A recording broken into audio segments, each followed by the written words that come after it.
Get ready to rock out with your talk out. It's the Loudini Rock and Roll Circus.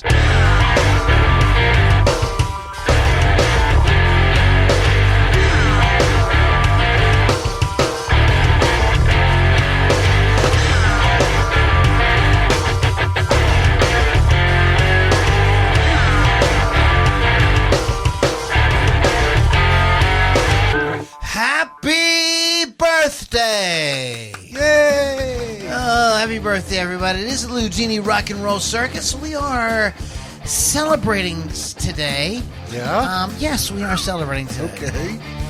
I mean, I'm celebrating every day. Of course, yes. Every day is a celebration. Hey, I woke up. Yay! Exactly. We're going to have a good time tonight. Let's celebrate. It's all right.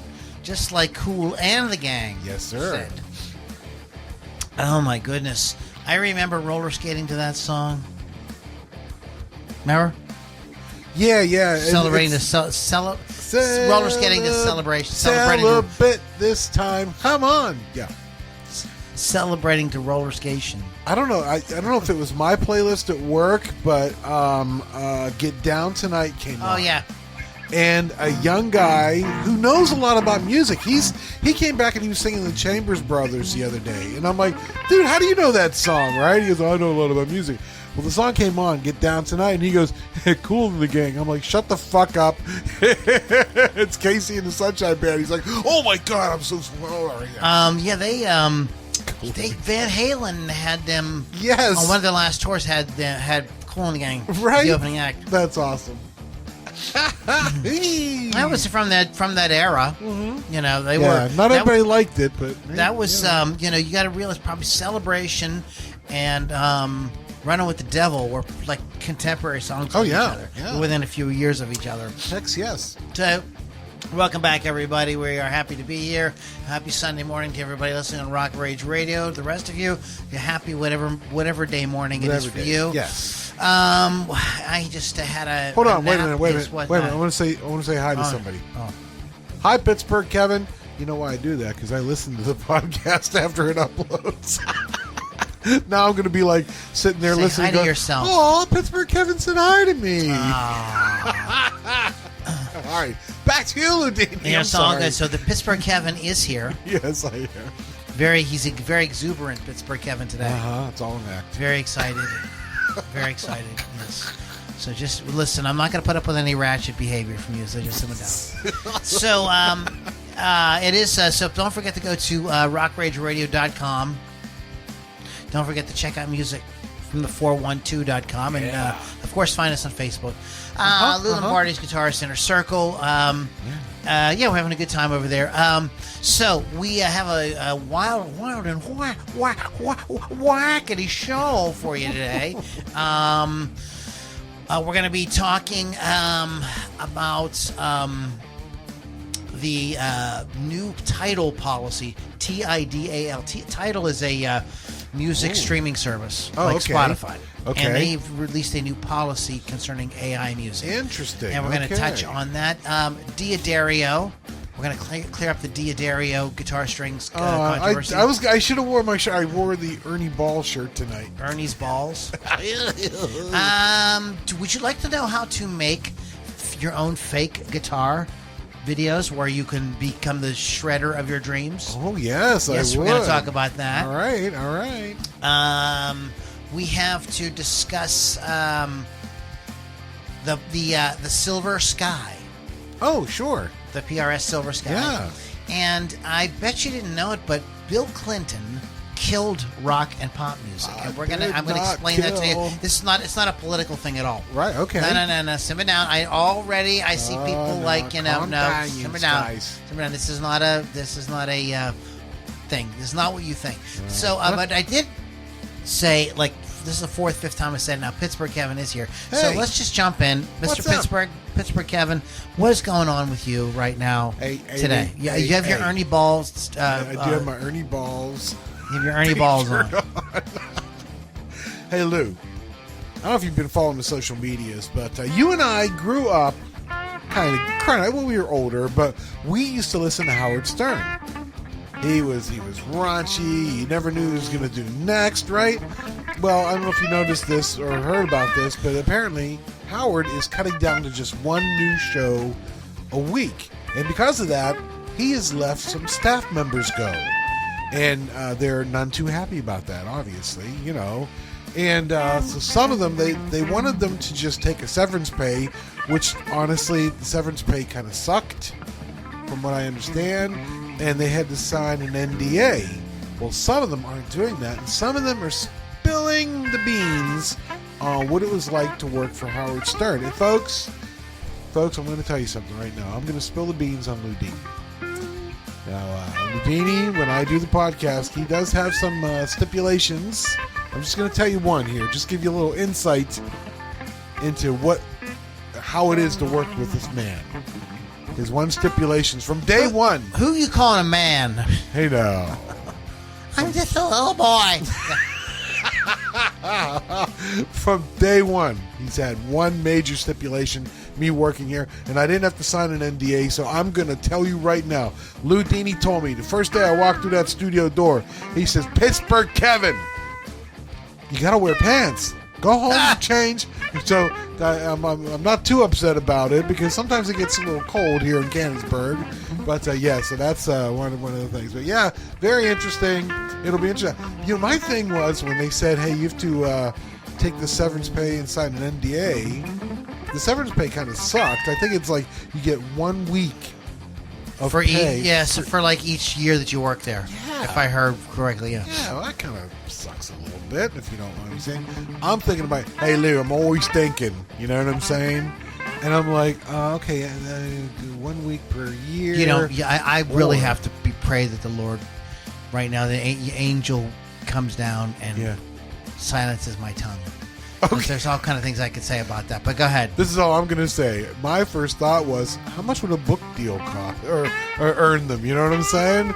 Because I'm sure I've heard a lot of like rumors and things about what it was like to work for that man, and I don't know how half of those people stayed there as long as they did, but yeah. Well, I mean, dude, like if it was anything like their on-air stuff that they had to go through. Oh my poor God. Gary. Like honestly, dude, like I don't know if he's part of the getting rid. He's one of the people that's going or not. No, he's staying. He's staying. Yeah, he is staying.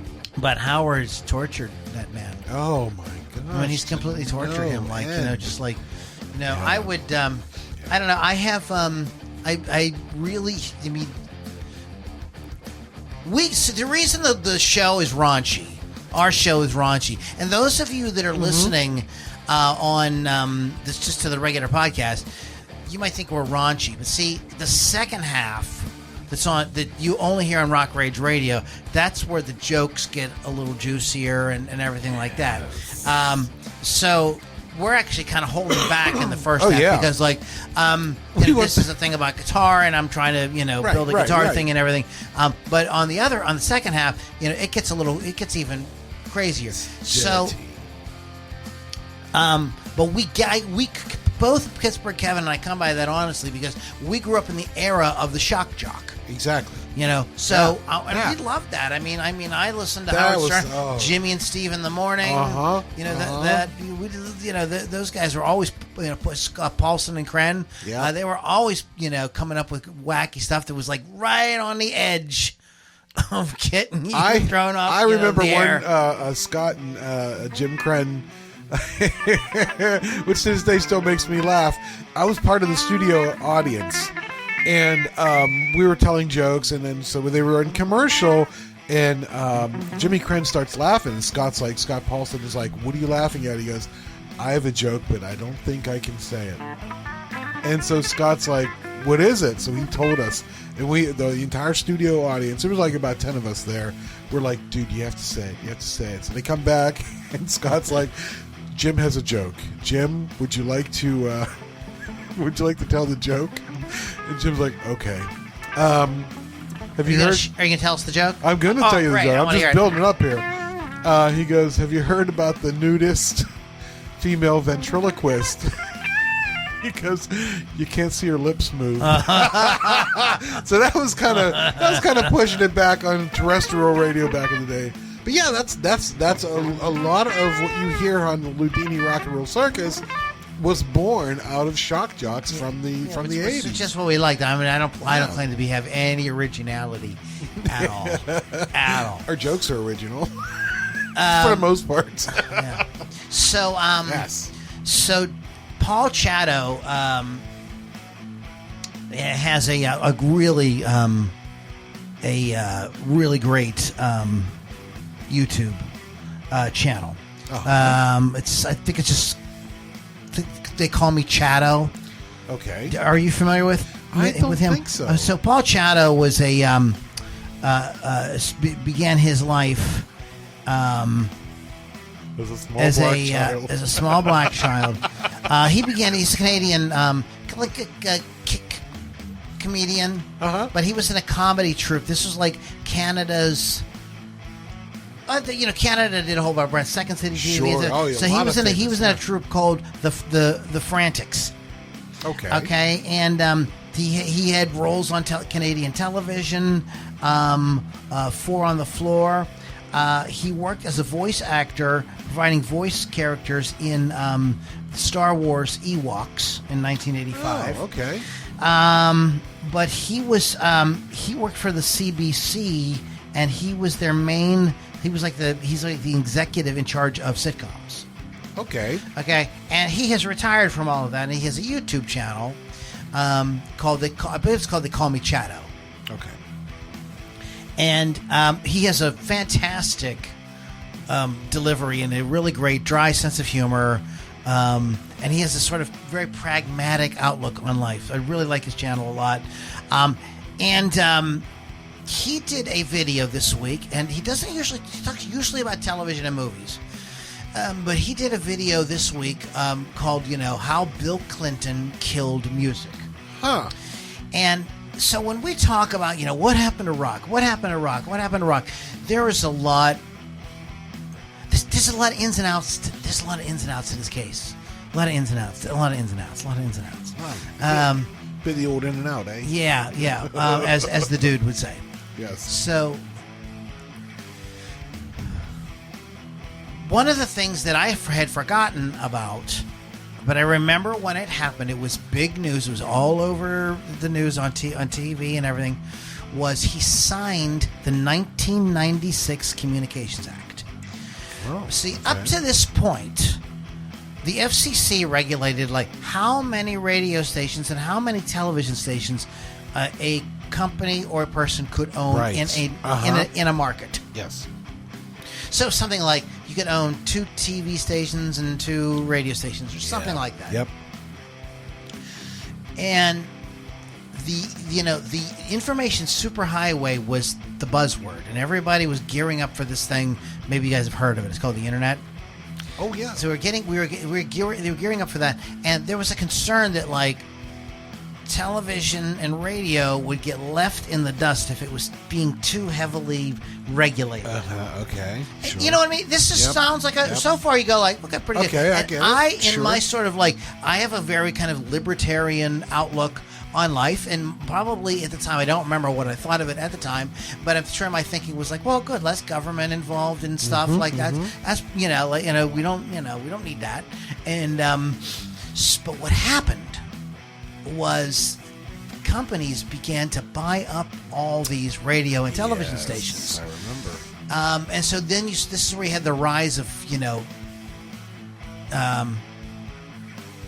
not Comcast. Comcast was one of them. But these big Clear Channel. Sure, there it is. Did you get it? Dude, all right, for those folks, hold on. This time of year, go ahead. Folks at home, I want to tell you just what happened. So there was a bug flying around. It landed on the table. Lou smacked it. Now listen, Lou smacked it and then immediately took his hand and put it up to his mouth. Yes. I thought And he licked it. ate the bug. I ate it. I did. He did not. He had a pick in his hand. I was so hungry. Putting the pick back in his mouth, but for a split second, I thought he had smacked the bug and stuck This it is the in time of his year we get these mouth. teeny tiny little gnats. Oh my god! Around yeah.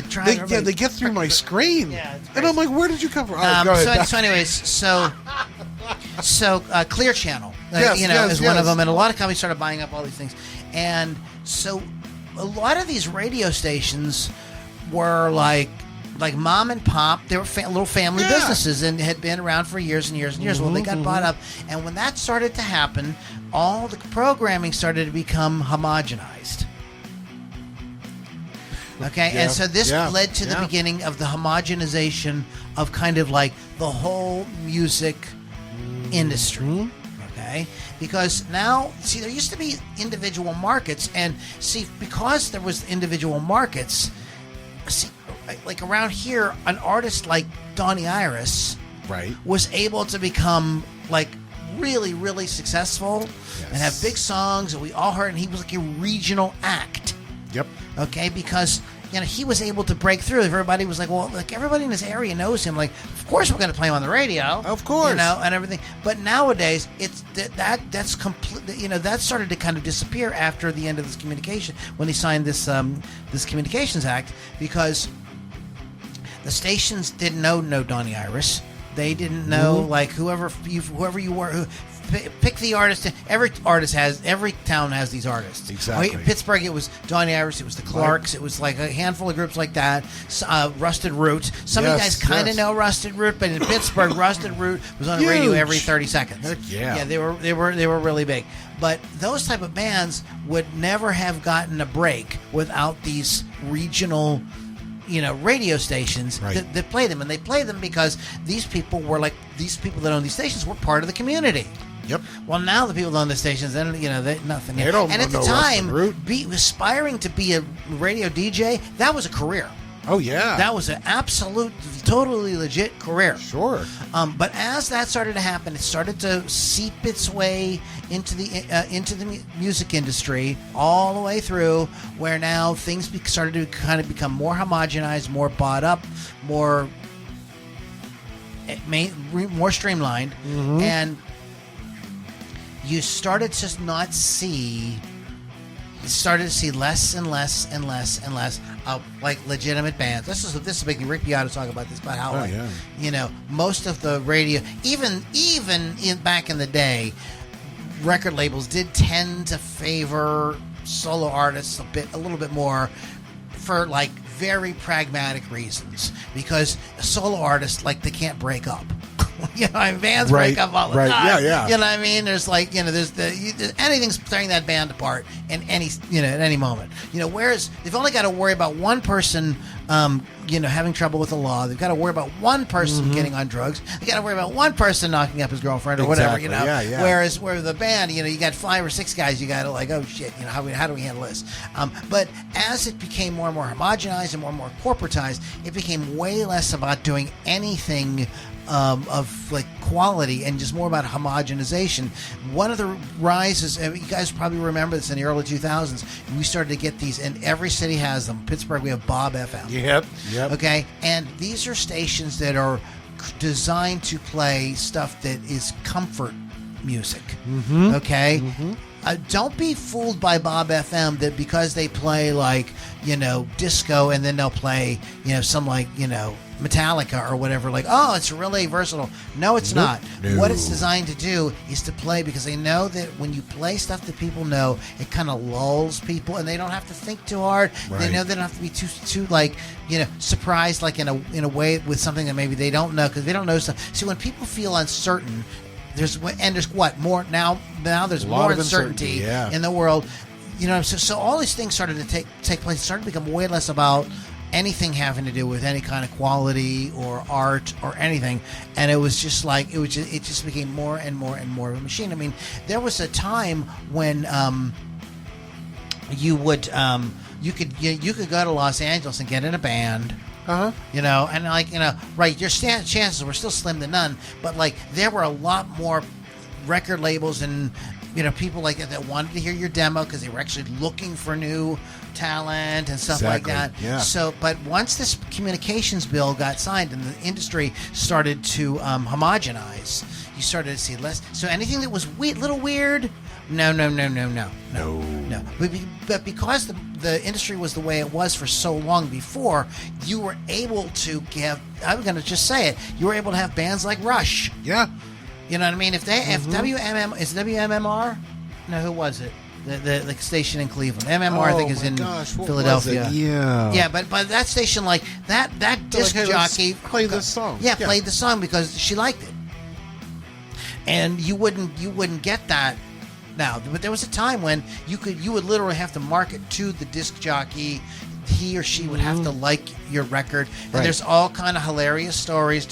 I thinking of Howard Stern. I heard Steven Tyler talking about having a how a relationship he had with a DJ, a female DJ on a big rock station in Boston, and this is how he got Dream On played. What did he do? Well, we're not going to discuss that. Good for him. We can talk about it maybe in the second half. But okay. So you would just and there's a famous story about we live in Canonsburg, Pennsylvania, and this is the hometown of Bobby Vinton. Yes. Now, this goes before rock happened. Singers like Bobby Vinton and like that were the pop stars. Yep. But Bobby Vinton had the song "Roses Are Red." Could not get a hit. Could not get a hit. Took his manager, or I can't remember who it was, but somebody like who's handling him. Yeah. He got him in a car with a really, really pretty lady. When they went and they bought tons of roses, and they went to each radio station, and he had this very pretty girl come in with him and give the DJ a rose, and the guy would play Roses Are Red, and it became a hit. Yep. And like started the ball rolling. Like that wasn't good enough to get the song playing, every hour on the hour, but that like got on the radio, and people go, "Oh, I like that. Can you play Roses Are Red?" Play that song again. So kind of it got the song some momentum. But so the DJ was huge. In fact, do you remember the song? This was one of Tom Petty's last albums. He had a song called "The Last DJ." Yes. You know what I mean? Yes, And that is about that era. Yeah. Okay. Yeah. So, but without those guys, for better or worse, good or bad, you don't have. There's so much. You kind of don't have rock. It's so. Isn't it so interesting how these things kind of like stuff that seems completely unrelated. Right. The regulations involving the radio in America helps lead to this culture of rock. And then when it goes away, it ends up causing a problem where this situation where that subculture or culture rather wanes. So it's a really interesting thing. Of course, the downturn in rock is not a single. It's a multifaceted subject. There's a lot of ins and outs in this case, as the dude says in The Big Lebowski. So we can't just blame it just on that. But that is absolutely. Chato talks to me. He makes a very good case for it. I highly recommend that you watch his video. But you noticed that, didn't you? Like as time as at a certain point, something's different. Even like the stations here in Pittsburgh. I mean, we used to have WPEC, and then like you said, all of a sudden Bob WYDD, WXK, sure, WXKX, DVE even WDVE, before they were bought out. And then remember 96 Kicks. Yeah. But and then all of a sudden, and then I can remember talking about Stern. I can remember Stern talking about their version of Bob up in New York. I mean, and it wasn't Bob; it was some other name. Yeah, they gave it a different, like Tom, Sam or there's Tom. Yep. Tom, yeah. And then all of a sudden, we have a Bob, and I'm like, oh, is that kind of like what Howard Stern was talking about? And I'd listen to it, and just like you said, I'm like, it was like, oh, we got a Best Buy. There's you know what I mean? It's like but in the beginning it was like kind of cool, but then like when you start to realize what was really going on, it's very insidious. But this is what happens, this is what happens when you kind of can't blame. So you can't blame the little stations either. I have a small business, and if somebody was to come along and say like, we're going to offer you a lot of money, and like you could kind of cash out and have a nice chill life, you're going to take it. Yeah. You're That's going the thing about to Bob. I would listen to it for a while because, like you said, the music is kind of like soothing. It's safe or whatever. And finally, I'm like, there's no DJs. Yeah. There's no DJs. All it is, hey, yes, some crazy voice, not crazy voice, but just like disembodied. Now it's probably AI. But exactly. Bob has all these albums in his collection, and he doesn't know what to do. Oh, I know. He'll play you something. Yeah, and that was all it was. Yeah, And you didn't know who the artist was. No DJs, and you could see how, like, in a big corporation, it doesn't really, the only thing is the bottom line. Mm-hmm. Well, why do we need these DJs? Exactly. Exactly. So anyway, I just I found that really fascinating. But go subscribe to Chato's YouTube channel. It's wildly interesting. I think you'll enjoy it. Yeah. So what do you have? What else? What's next for Mr. Pittsburgh Kevin? You and I love the rock and roll, don't we? And we love the behind the scenes. We've heard of that, the rock and roll, and we love like behind the scenes. Dirt. Sometimes it's dirt. And I was today years old. Maybe you knew this. I did not know this. Did you know that Keith Moon killed a man? Did I know that? I don't think I knew that. I just found this out. So, back in January 4, 1970, long before most of you were born, the Who drummer Keith Moon accidentally, he didn't do it, he didn't just pull out a gun and go, F you, boom, right? The Who drummer Keith Moon accidentally ran over and killed his 24-year-old chauffeur and friend, Neil Boland. They were outside a pub in Hatfield, England. Now, what had happened was Keith was kind of leery of crowds, and he happened to be at this pub, and people started noticing him, and they started gathering around him, making him feel like kind of, nervous, anxious. So he wanted to get out of there. So he's trying to get out, and now the patrons are like following him, and they're getting very aggressive with him. And he gets into his Bentley, and they're like kind of attacking the car, just like you see in the movies, And unfortunately, Moon was intoxicated. Hard to believe, I know. He got behind the wheel and went to back up and unknowingly struck Boland, who had exited the vehicle at the time. So, yeah, unfortunately. Now the thing is, let me look up here. The legal outcome. So the coroner ruled the death an accident. I mean, he didn't purposely do it. He wasn't mad at Boland or anything like that. So it was an accidental fatality. Moon pleaded guilty to a minor driving infraction, driving without a license or insurance, and drunk driving. And the court dismissed charges directly related to the death. Now, here's the thing about Keith. This was his friend. Although he was legally cleared of the blame, Moon was profoundly haunted by the accident for the rest of his life. This is one of the things they think may have kind of added to his downfall and why he was always erratic and crazy. It just really affected him, and he, all his close friends said he would always talk about it and say just how horrible he felt. So yeah, that was I did not know that, Ed. But Keith Moon accidentally ran over his best friend, one of his good friends. It seems to me like there was more involved than just him being a little intoxicated. It sounds like it was a kind of a chaotic. It was like the patrons of the pub just started going crazy. They were probably, how as kids were back in the day, they're probably rocking the Bentley, and Neil got out, his friend got out. And just in his fury to get away from that whole situation, he hit the gas and ran him over. Very sad. But yeah, did not know that. Wow, that's so oh, wow. sad. Thank you for that's a really good feel good story. You're welcome. Hey, why don't you cheer us up? So I've been having Yes. I've been working on my picking for a long time, for a few years now, working and finding the right thing, and but we're not gonna talk about that. When I started doing that, though, I realized that my hammer on pull off my legato, I'm like, man, this really sucks. I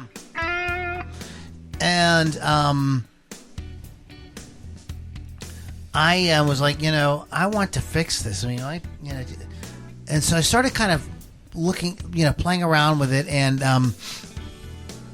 realized, well, wait a minute, I have to have my hand in a certain sort of shape to be able to do that. And I discovered that, that by having the guitar up higher,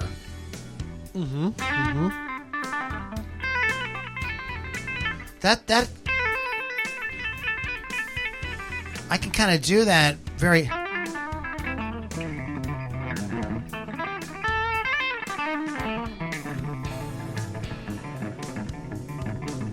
I can do that pretty good, but I have to have the guitar up higher to get right with the tips of the fingers. If the guitar's too low, then the hand's like in the wrong angle. So this is just something to think about. I'm still playing around with it. Obviously, I don't completely have it together, but so I was just like kind of making up exercises where I take like a.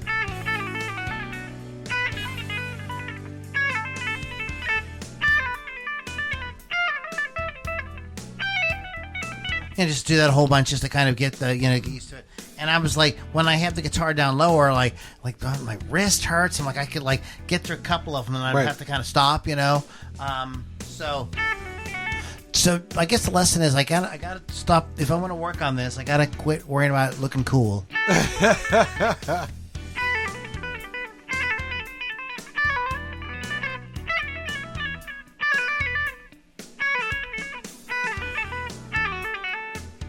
I can do it. They come out clear. See, the thing is, like, you don't want your hammer-ons and pull-offs to be like, that be real quiet, and then you're picking to be real loud, like that. Right, you know what I mean? Like, yeah. it's like is you're trying to find like a kind of like a thing where they kind of happy medium. Some guys are like sick,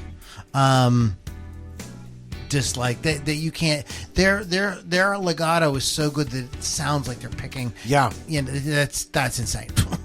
Yeah. That's crazy. So I'm not there, but it's just something to think about. Something I kind of like. I told you about the student that I had who was like, I was just thinking about having the issues, and by raising the guitar up, and actually he had left, and I was actually thinking about that, and I was thinking, well, so I played around with it and found out. So I'm using I had the strap on, but I have a strap on. I said strap on. Strap on. But it's a guitar footstool. You can buy them anywhere. Mostly like classical. Right. I was just guitar players use them. So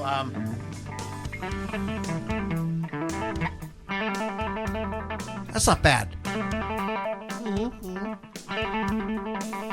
And I'm not using very much distortion.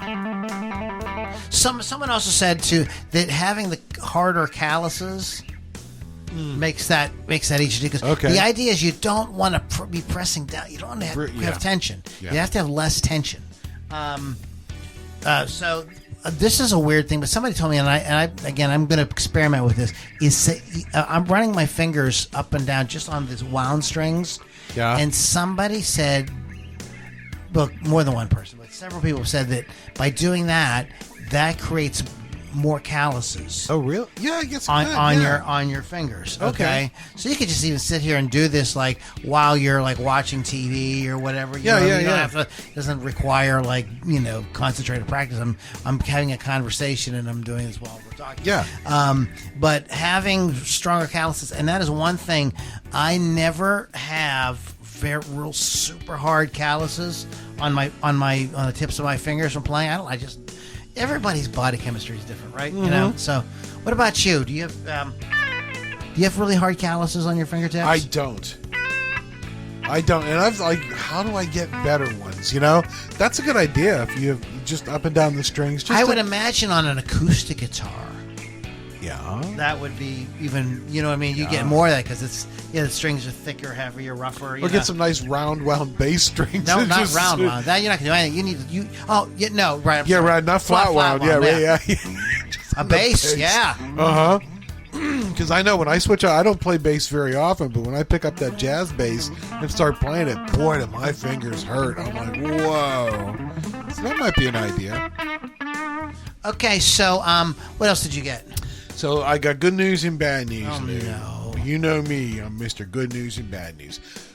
Lou, I don't know if you know this. Hey, Lou, yins know me. We do yinses. Yes, I love me some Rush, right?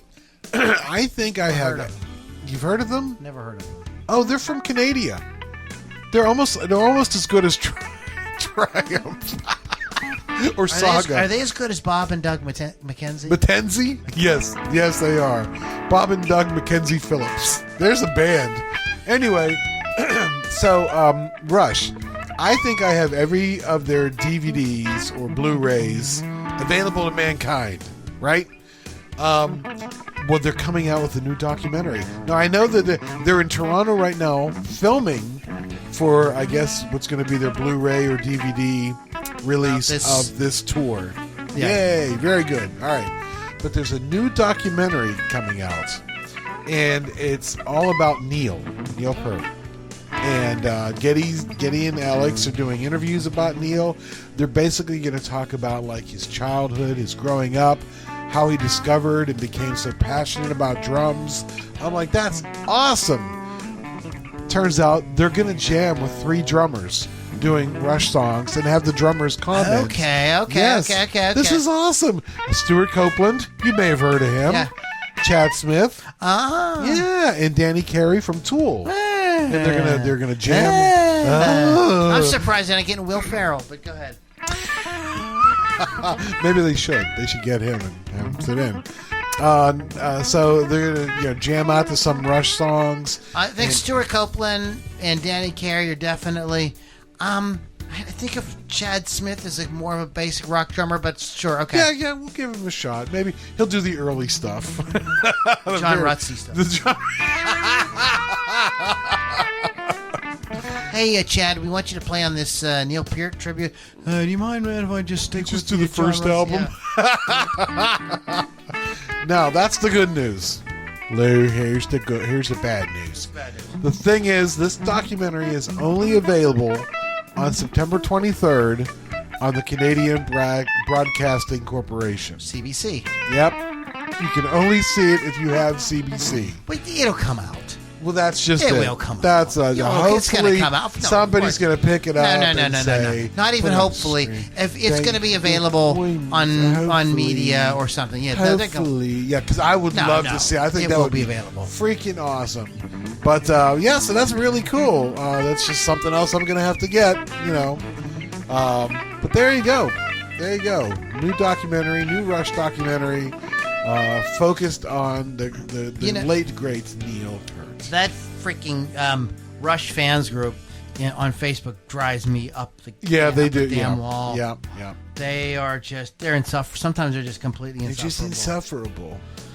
They're incorrigible. They're not encourageable. Don't encourage them. Don't encourage them, please.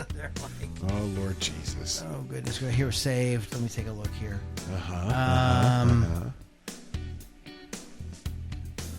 Okay, here we go. Yes. Was anyone at Rush's last Madison Square Garden show? Okay, why won't this open? And happened to... Really, this is what you're going to do to me? I'm trying to do a podcast, guys. Yeah, come on, technology. I don't know. It was something. It was a comment I wanted to make about it.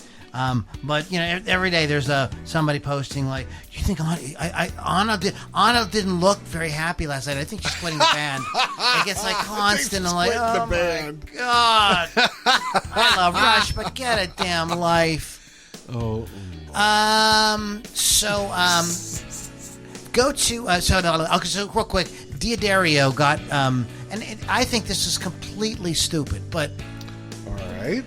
But this is a little bit of news in the guitar world. So Diodario had some kind of ad at the beginning. I can't remember I've seen their ads at the beginning of different guitar channels. It might be Anderton's, it might be Sweetwater's channel. I can't remember. But they had a few seconds of music, and people was like, "That's AI." And then, so it was like kind of like, you're a guitar string company, really? You're gonna make AI music for your, So people were kind of like, right. Today, everybody's like hypersensitive about everything. There's a whole like, the people will find like anything to kind of like be a Karen over. Yeah. And the latest thing is like, it smells like AI. And so people's like, it's AI. And well, Diodario did a press release a few days ago and said, look, No, we hired a guitar player who is in our organization, and this person, created the track, wrote and everything, and they used Suno, the AI music software, to master it. Okay. So that's why it sounds, But it's and real it probably artists. did things like pitch corrected, and everything, made it so clean. I don't know. This goes back to how taking out the human element. I don't think that what Diodario did was wrong at all. That's not my point. My point was, if you're concerned about it, they've said no, that it wasn't AI just for the mastering. But sometimes when they run it through that stuff, it's the AI is actually kind of reinterpreting. So is it still technically AI? I don't think so. Yeah, I mean, because it's being created by a real person. Okay, if you say so. What do you got? That's it for me. Also, so you can. So there was a bit of a hubbub in the guitar world, in the guitar internet community. But this came out about a year ago now. With guitarists, these super shredders, it's becoming obvious that they are faking. Mm-hmm. And we've even talked a little bit about it here. Dredimura, Dredimura, the channel on YouTube, did a great video this week where he talked about and he showed how it's done. It was absolutely fascinating. And there is 4 or 5 different tiers of fakery that go on, all the way from to just some kind of gussying up. Right. He played a thing and he was like, okay, did you hear that? First of all, he's a monster guitar player. Yeah. And he's like, did you hear right there? I did instead of the note coming out, well, I want to fix that. I'm like, huh? I couldn't hear it. So he goes, I left the video the same, but then I punch in that little area there. Okay. I loop record it until it's perfect. Yeah, and I just, paste that in there. Excuse me. He's like, that's stuff though that musicians, and he's been doing forever. That isn't really a thing. And then he also talked about, he says some people will just pre-record the whole thing and then pantomime. And he said and I agree, he doesn't really have too much of an issue with that as long as the person isn't trying to play it off like they're improvising. Right. You know what I mean? Mm-hmm. And because musicians, don't you remember all the television shows that we would watch, and they would have a musical artist come out, and it sounded exactly like the record because it was the record. It was the record because there was just too much. And he gave some video examples of bands that actually kind of lampooned the fact that they were kind of we're in on the joke. We know that nobody knows we're playing live. For instance, he didn't talk about this one, but I remember seeing John Mellencamp's band on American Bandstand. They don't do live music. You see these guys with amps and everything. Yeah, and they weren't. It was none of it was live. We're seeing Night Ranger on there. I'm like, man, they sound good. And I was a kid. I was like, oh, wait a minute. Yeah. But Mellencamp's band came out, and none of them had real instruments.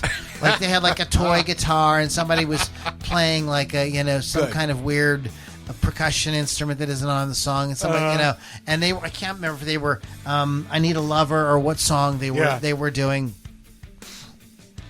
And they were just kind of making fun out of the fact, of course we're not playing live. We don't want anybody to think we're fooling anybody. Exactly. But so that's one aspect of kind of so-called fakery.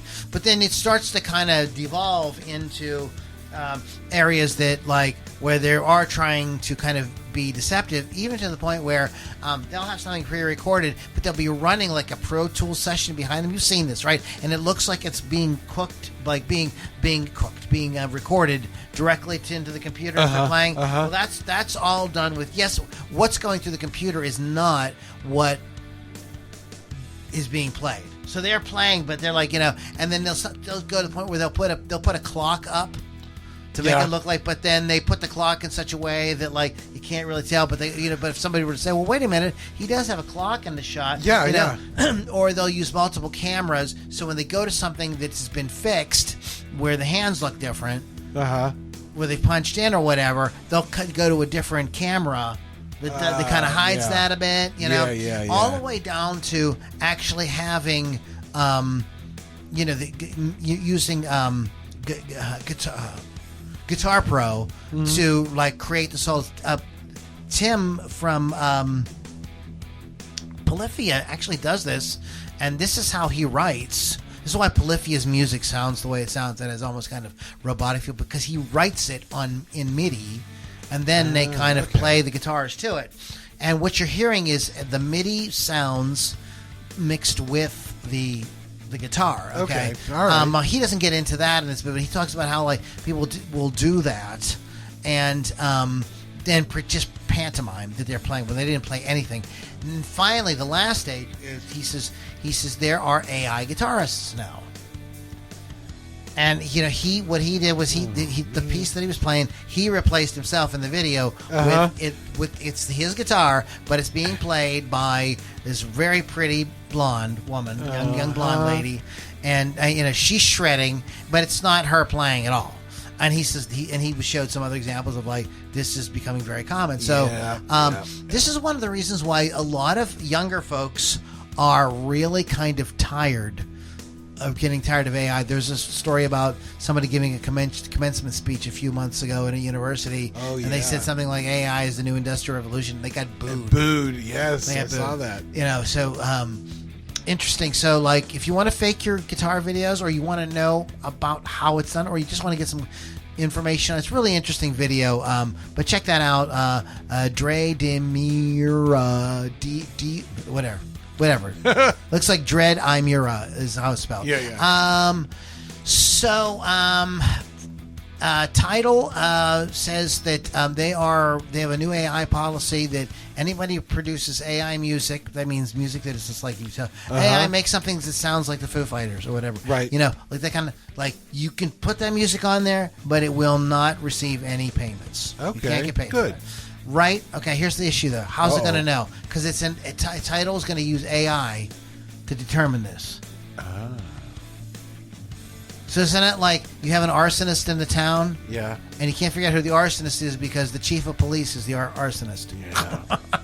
So we'll see how that works out. YouTube has been trying to police this too. YouTube recently announced a month or two ago that like these and I'm glad because I can't stand a video, a interesting subject, and I go, oh, that's cool, and I'll start it and I go like, wait a minute, and it's just I heard oh my god, I was watching one the other day, I had it on, and then I heard the guy refer to bass, like the bass guitar, as bass. I'm like, you gotta come on, seriously.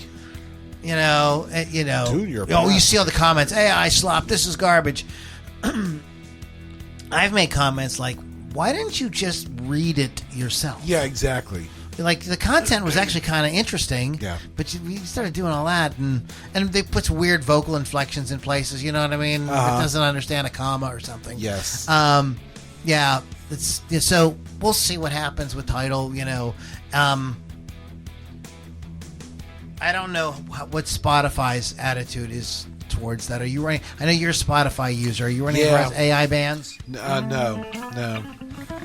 But I know on TikTok, if I scroll up and there's a video playing, and down at the bottom it says, AI generated, I keep scrolling. I'm like, no, because like you said, read the statement yourself. It might be very interesting. Just read it yourself. Yeah, well, they don't do that because what they're trying to do is this is like one guy, and he does like 20 or 30 channels, and on subjects that get a lot of views. Yep. And has AI make the videos. Well, now he's making bank. That's why they're doing it. He literally can't read 30 videos a day. Nope. That's why they're doing this. And it's taken away from people that are like actual presenters and influencers, making real content. Making real content, putting their hearts, putting their face on camera, willing to embarrass themselves. So anyways, I thought that was kind of interesting. You can go to TIDAL.com and read their AI policy, see what you think about it. So the one last thing I wanted to talk about today is that I played a Silversky. Oh, did you now? And now you're being sued.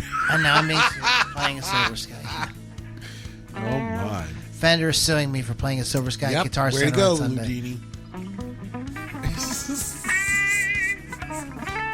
I posted in the group a picture of a guitar they had there.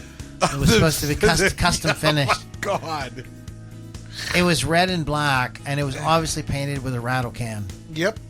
Anyway, so no, that was not the Silversky. So that. I went in there, so I was just messing around. I'm like, okay, there's all this stuff about Fender, and we've kind of just talked about how, John Mayer's leaving, going with Paul Reed Smith. It might have been the impetus for this Fender lawsuit nonsense. And so I was like, everybody's like, it's the Silversky, is a kind of like great.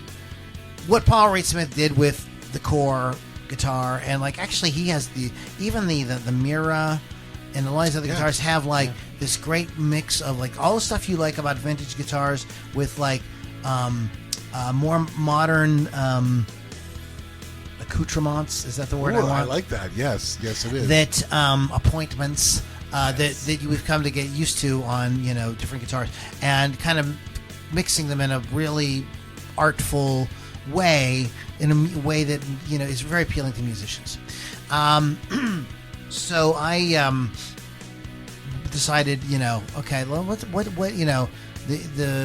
Silversky is, the Silversky scared the crap out of Fender because it became in 2020 and 2021 became the best-selling guitar, electric guitar. It was the number one selling guitar, electric guitar. Yeah. And it was beating the Stratocaster, the actual Stratocaster. So this did not make Fender happy. Yeah. In any case, you can look at Jordan Allen Clark's video about this.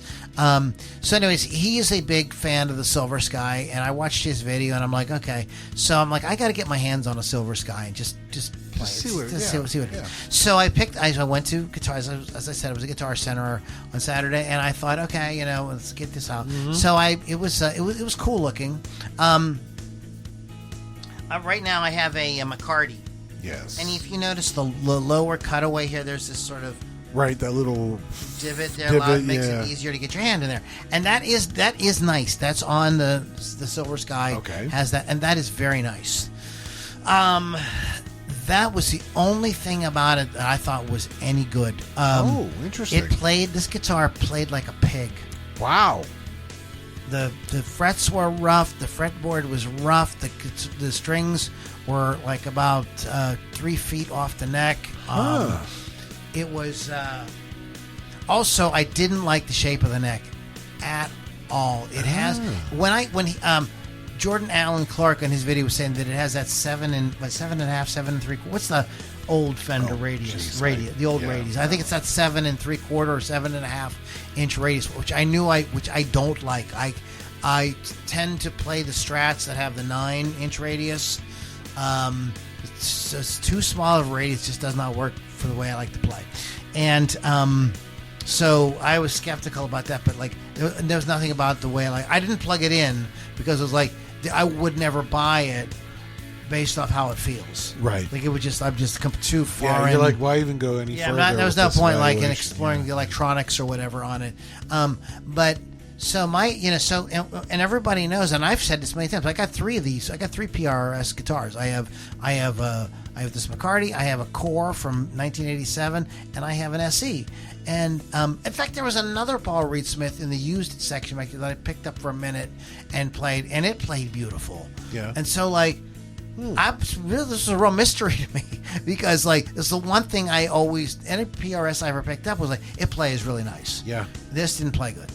Interesting. Didn't play well at all. So that was my. So it was the core of it was the guitar itself. It wasn't just the fact that it was a display model or. I mean, it was right there next to other guitars that played fine. Yeah. I went over. After I played it, I went over and I was looking at this Squire that was sitting on a stand. It was blue, and I picked that guitar up, and that guitar played like butter compared to the Silversky. So I don't know what's going on there. That Guitar Center is not the friendliest most helpful place. Is it the one closest to us? Well, I don't really want to say because I don't. Yeah, that's right. I didn't want to say exactly, but it's. But yeah, it's the one. It's one of. There's a yeah. couple in the Pittsburgh area. Okay, yeah. You can figure out which one it is, but they had a bar. They had like some bargain bin set up by the door, and I just was looking through and it said 40% off, and they had cables, and they had a really nice guitar cable. I'm like, I need. And the other day I was like, man, I wish I had an additional cable. I'm like, aha, perfect, and it was 40% off, and the guy was very attitudinal at the counter. I was like, I got like a $20 cable for like $12. Yeah. So that was cool. I like that. But I didn't need this sort of like, I don't know. They had and they did have a guitar though that I would consider. It was for $460 some $469. It was an Epiphone 335. Oh, okay. And that guitar played wonderfully. Yeah. And I didn't even plug it in. It just the way it sounded acoustically, I loved. Yep. I'm sure it's gone now. I thought it was a really good price. I'm like, man, you get into a 335 for under $500. Yeah, nice. I thought it was just fantastic guitar. But yeah, so that was it. I just wanted to talk about it because we've been talking about this Fender situation for constantly, and that's the guitar that's supposedly outpacing the Strat, and just I don't know. Maybe I'll try another one some other time. Going at a different time when I maybe have more time to plug it in and everything. But I just didn't want to plug it in because I was like, ew, I don't like this. Yeah. Yeah, I didn't like. I mean, if you're, right? That's important, right? Yeah. Like if you pick up a guitar and it doesn't feel right, are you going to go through the trouble? Hey, can I plug this? Yeah. Right? You're not going to do that. The reason I ask is probably a little over a decade ago, Chapman Andertons. They were playing a Epiphone Les Paul Florentine, which is the semi-hollow body. And, of course, those guys could sell you a piece of dog crap. So I went to Guitar Center, probably the same one you were talking about, and they had one on the wall. And I'm like, ooh, had a real nice figure top on it. And I sat down and played it, and it was horrible. I'm like, what the hell? So I just put it back on the wall, came home, and ended up watching the Andertons again. And I'm like, I don't know. They are just gushing about this guitar. So I ended up ordering one from Sweetwater, and when it showed up, it was the number one. The figure top on it was more spectacular than the one at Guitar Center, and it was set up from Sweetwater, and it was wonderful. Well, maybe that's it. Maybe I need to buy one off of Sweetwater and get it here. I mean, I would. Well, first of all, dude. Like I was really. Paul Reisman has done so many things that have pissed me off, but at the end of the day, the guitars are always really good. Yeah. Like I want to play that one, and while I was there, I should have tried it because I'm sure they have them somewhere. This you probably would have had to have him get it down, but the one that is kind of his take on the Telecaster. I'm sorry, I can't remember the name of the guitar. He made it with the guy with the singer for Miles Kennedy. Okay. You know what I mean? With working with him. Yep. And I have a feeling I would probably really like that guitar. It's sort of his take on a Telecaster. I really like every, and what I mean by he's pissed me off so many times, like he said he would never put a Floyd Rose. And he's got that's because somebody famous, because Alex freaking Lifeson and freaking Neil Schaumburg, oh, can't you put a Floyd Rose on? I can't play. So he had that. No, I love both those players. Yeah. But I just find the Floyd Rose unnecessary. But, I was interacting with a YouTube guy a few months ago, and he was talking about, he was playing the one for the Dragon Force guitar guy, his Paul Reed Smith, and it has the Floyd on it, and I was like, dude, like in my opinion, the Paul Reed Smith tremolo was there's a lot of things about the Paul Reed Smith core guitar, the first one, the kind of fixes everything that Fender and Gibson couldn't figure out. Exactly. So what I mean, why would you go and add something to it that makes it more complicated? Or what? Any case, contrary to popular belief, the first Van Halen album where you hear the dive bombs on, that's done with a traditional tremolo system. Yep. And Paul Reed Smith improved upon it. That guitar I have sitting back there, that core I have sitting back there, I can dive bomb on it. I can do all the 80s type stuff on that guitar totally fine. And it does not need a Floyd Rose. But I'm just saying little things like that. So, and every time I turned around, like he did the Mira, which is a kind of weird, like a Gretsch meets SG kind of guitar. But guess what? It's a freaking killer guitar. Yeah.